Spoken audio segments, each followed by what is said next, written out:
In a competitive world, average won't cut it.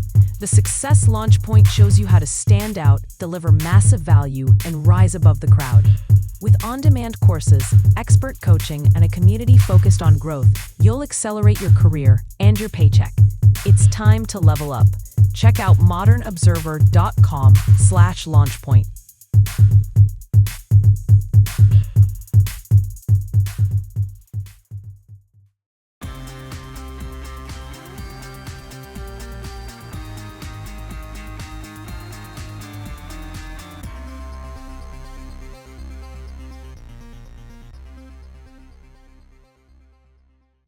Russia in no rush for peace. More drug operations targeted.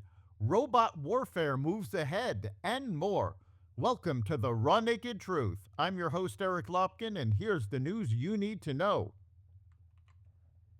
The U.S. Treasury announced sweeping new sanctions Wednesday against Russia's two largest oil companies, Rosneft and Lukoil, targeting dozens of subsidiaries in a bid to choke off funding for the Kremlin's war in Ukraine. Treasury Secretary Scott Bessent said the action comes amid President Putin's refusal to negotiate a ceasefire, adding that further steps may follow if Moscow remains defiant. Peace efforts led by President Trump have stalled, with a planned summit with Putin now scrapped. Trump has backed a ceasefire along current front lines, which Ukrainian President Zelensky called a good compromise, but the Kremlin has shown little urgency to negotiate. President Trump, meanwhile, ruled out sending Tomahawk cruise missiles to Ukraine, citing their complexity and a tremendous learning curve that would require lengthy U.S. training.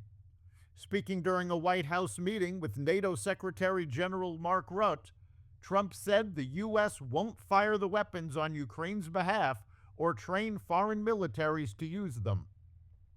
Meanwhile, Putin directed drills of strategic nuclear forces yesterday, including testing the Russian stock of intercontinental ballistic missiles. The U.S. expanded its campaign against accused drug boats to the Pacific. Defense Secretary Pete Hegseth posted a video on X of a strike on a boat in the eastern Pacific that he said was known by our intelligence to be involved in illicit narcotic smuggling. The strike, which killed 2 people on board, was the 8th one the Trump administration has carried out on a boat allegedly carrying drugs, but all the others were in the Caribbean Sea.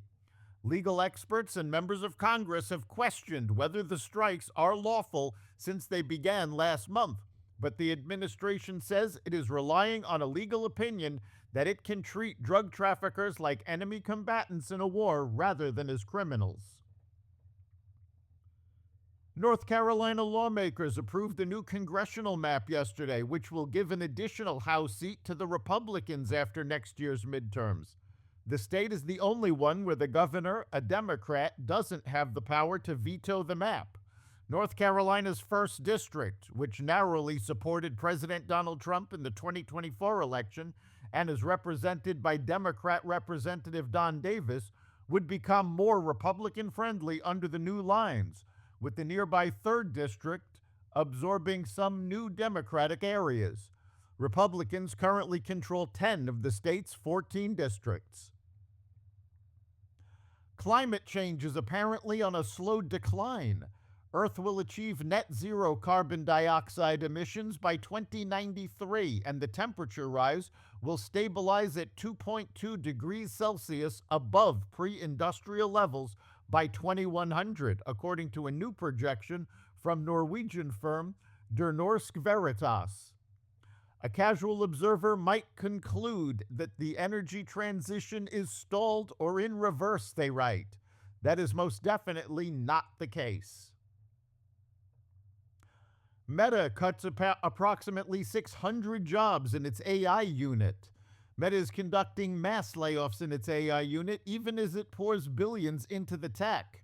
The company is not backing off on AI, however.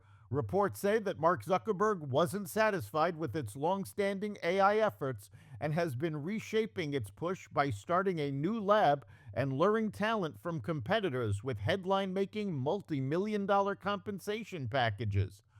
Reducing the size of the team will help get decisions made more efficiently, Meta's chief AI officer Alexander Wang, who was recently brought in himself through Meta's $14.3 billion investment in his company, wrote in a memo to staff. Foundation, a San Francisco startup, has developed the first humanoid robot explicitly designed for warfare. The 5'9", 175-pound robot, called the Phantom MK1, can carry up to 44 pounds and is expected to be weaponized for battlefield deployment.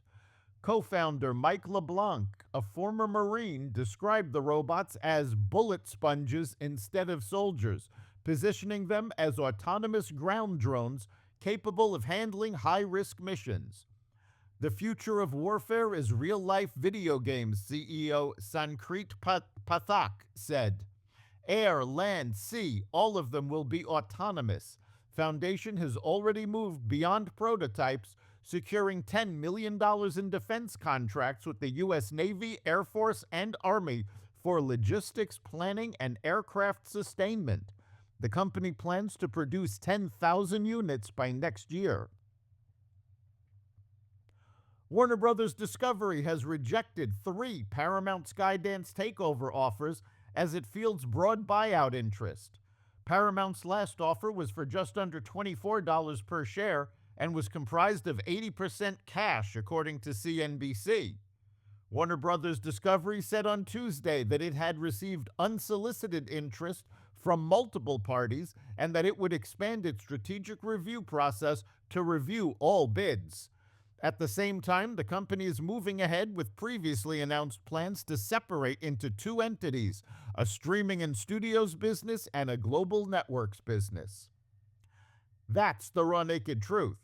You can catch every episode of the Raw Naked Truth Daily News Brief, as well as our sister podcast, Carnivore Radio, with news analysis and commentary, and the rest of the Xvadio Podcast Network at xvadio.com, the Apple Podcast app, YouTube, Rumble, Spotify, iHeartRadio, Audible, Amazon Music, and other platforms that respect freedom of speech. We'll see you next time.